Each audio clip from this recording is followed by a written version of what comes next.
Jeremy and Joe welcoming in Sabres head coach Lindy Ruff on the Western Hotline ahead of Sabres and Leafs tonight as we gear up for usually a charged atmosphere at KeyBank Center. Lindy, good morning.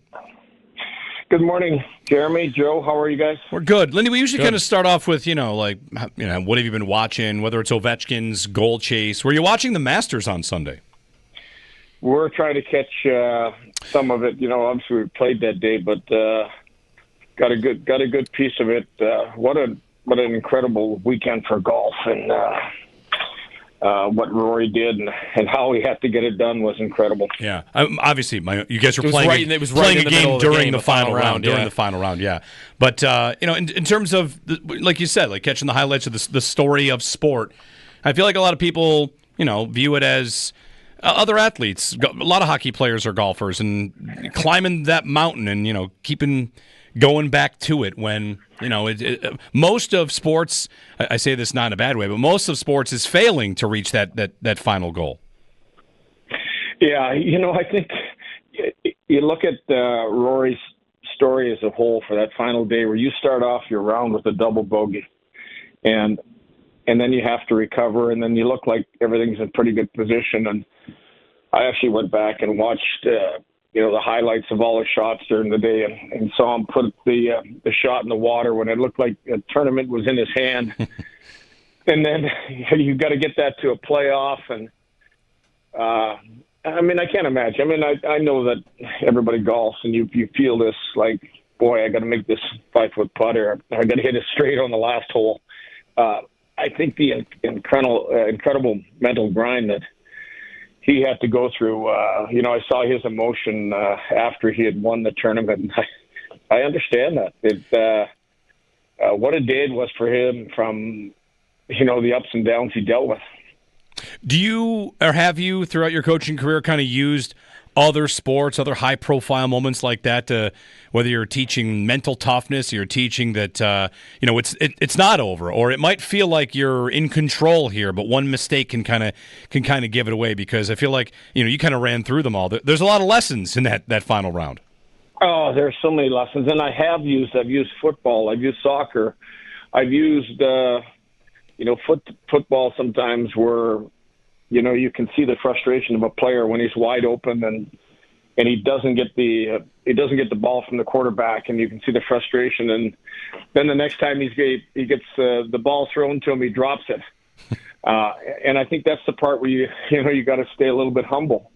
I've used soccer in the sense where how they drive up the field and 3-on-2 rushes, and you can't get in behind because it's offside.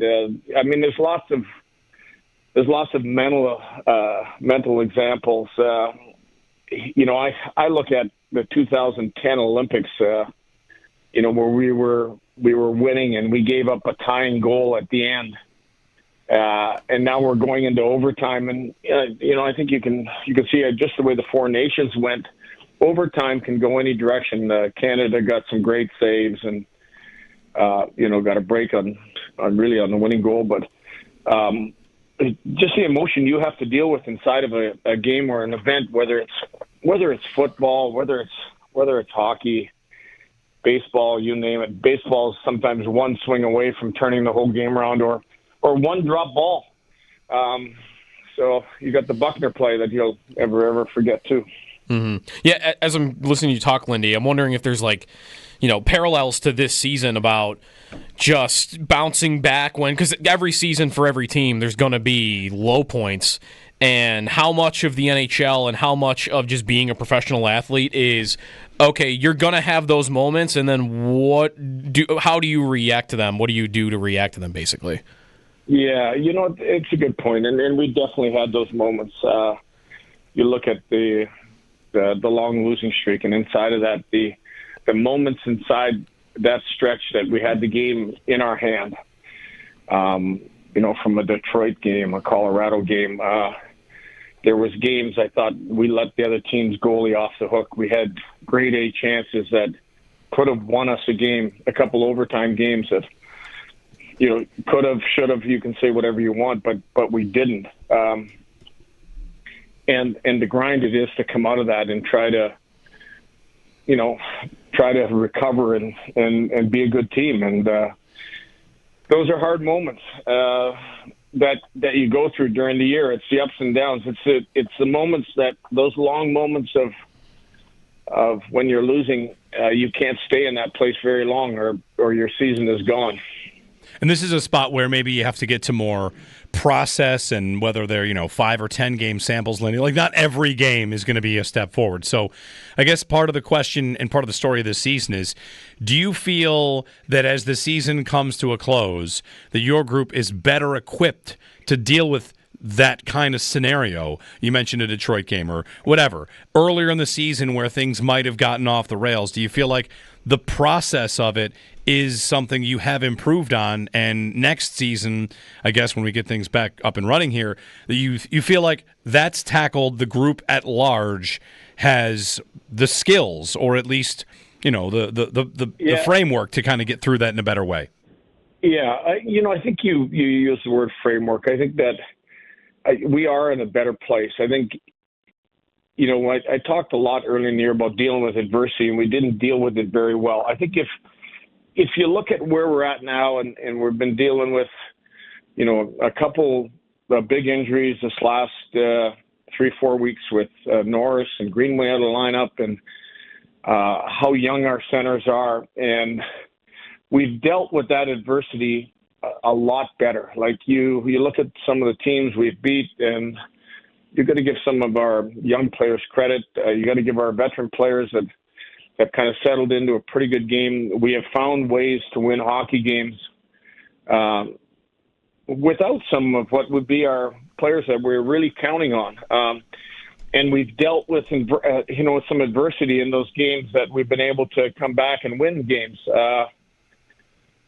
I think this recent road trip we had the Columbus game in our hand, and we gave up that late goal, which sort of seemed like a game early in the year for us where you got a good lead, you're playing well. We could have extended that lead by a big margin in the second period and didn't. And then all of a sudden, they get a tip puck and they're back in the hockey game. So I think we are. I think we've proven that to ourselves. We just went through a demanding stretch, and we've been able to hold our own, win our share of games, be better on the road. But this last couple of games on the road, especially the Tampa game, weren't good.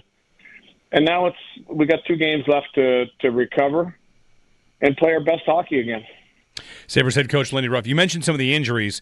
Joe and I were talking during one of the breaks earlier today about Norris. Here's a player that's under contract for a long time, highly paid, and we're kind of waiting to see what he is. He's been out for quite some time. So the injury update there, and also if we could kind of revisit it, when you guys acquire him in that trade, what kind of player is this? I mean, ideally we would have had a month to kind of get a look at how he fits in, but of course, time runs short, and we'll kind of probably look to next season for that. Yeah, well, I mean, obviously we didn't. No one really got a really good look at him. We know what he can bring.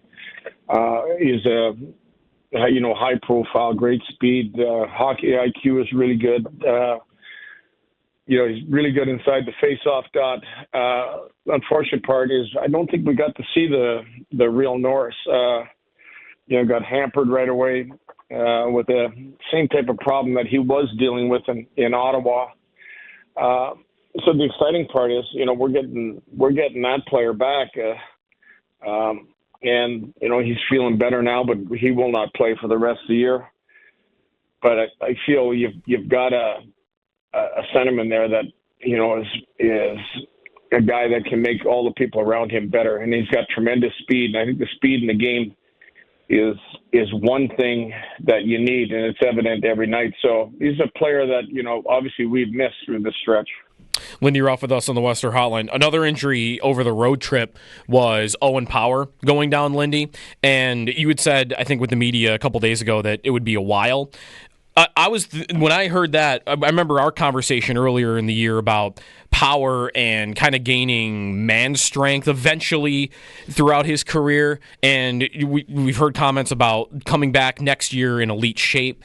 So I don't know the timeline on Power, but how big an offseason overall is it, and how concerning is this injury for him, just in having months and months to kind of get his body right for the beginning of next year?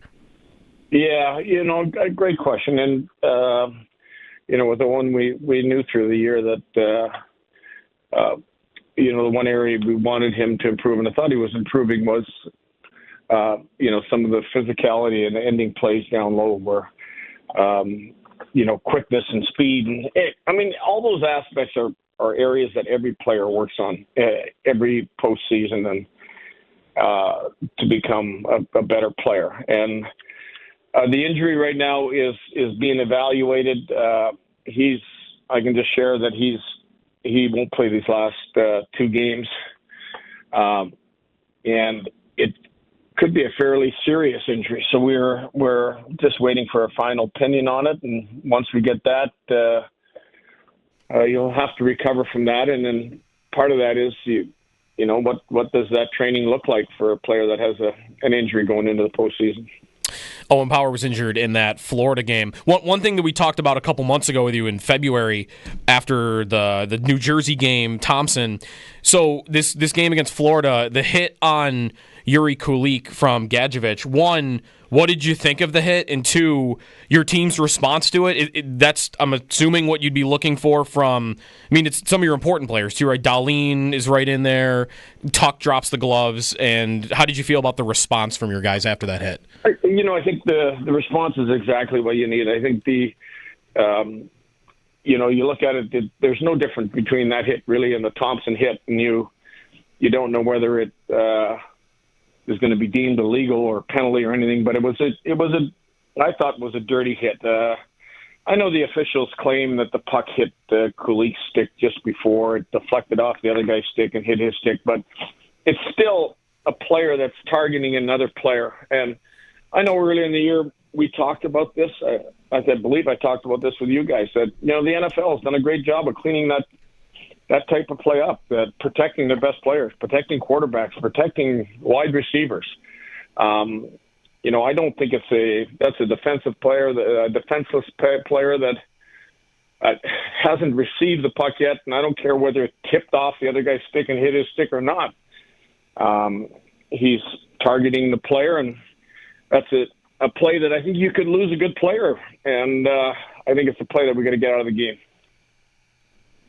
Lindy Ruff with us. The other thing about that hit, this kind of goes to your point, that Gadjevich kind of has the puck coming to him. So, the rule book and some of the language in it, if you have an opportunity to play the puck and you're choosing not to make contact, I don't know. Does that kind of get to a gray area and what a hockey play is? It feels to me like that isn't a hockey play if you have the puck coming to you and your sole focus is on making contact.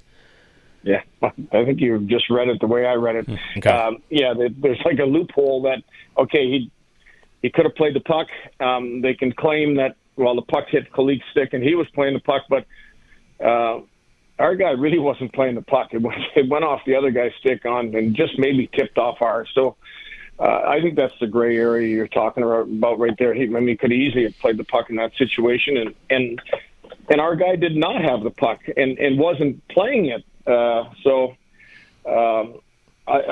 felt it was a tough hit, but I did think our response, the all-in by the players, was a great response to it. Tonight, Toronto, the Leafs need 1 point to win the division, and it's often a split crowd, Lindy, when they come in. How do you it's kind of interesting. I don't know if you would have an explanation for this or if this would be interesting to you at all, but the Sabres in these years where they haven't made the playoffs, their record against Toronto at home is really good. So I can guess at why that is, but there is it an energy the players feed off of, almost an anger that there are that many fans in the building. How do you how do you think about tonight's game and what it usually means when the Leafs are in town?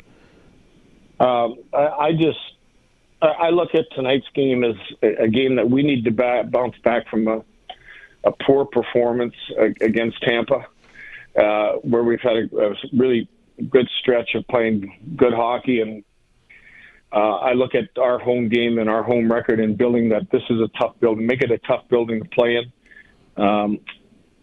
for me, it's all about playing well in our building tonight in front of our fans and continue to build the way we need to play at home that will allow us to be the team we want to be. And they have a chance to clinch the division, which means I think like you're going to get their best. It's not going to be a sleepwalking version of that team. Not that you get that any night in the NHL per se, but you've got a motivated Toronto team as well. For sure. And that should make for a hard hockey game, obviously. Sabres head coach Lindy Ruff ahead of tonight's game with the Sabres and Leafs at 7 o'clock. Lindy, thank you, and thanks for all the appearances all season. Thanks, gentlemen. All right. Thanks, Lindy. Sabres head coach Lindy Ruff. Yeah, I guess he would not have been watching the Masters during the game. Sabres Leafs. I mean, they do have those screens down at their feet. What else are the TVs on the bench for? It would be funny. If you just pass through one of... You watching offside reviews? Oh, yeah. Yeah. The Broncos. It's just like DeChambeau missing a putt on 7. Lindy Ruff seems to be spending an awful lot of time looking down at the film and his feet. Look at the Sabres defense here. They're looking over at something. They've all cheered. What are they watching? Oh, Rory's shot on 15.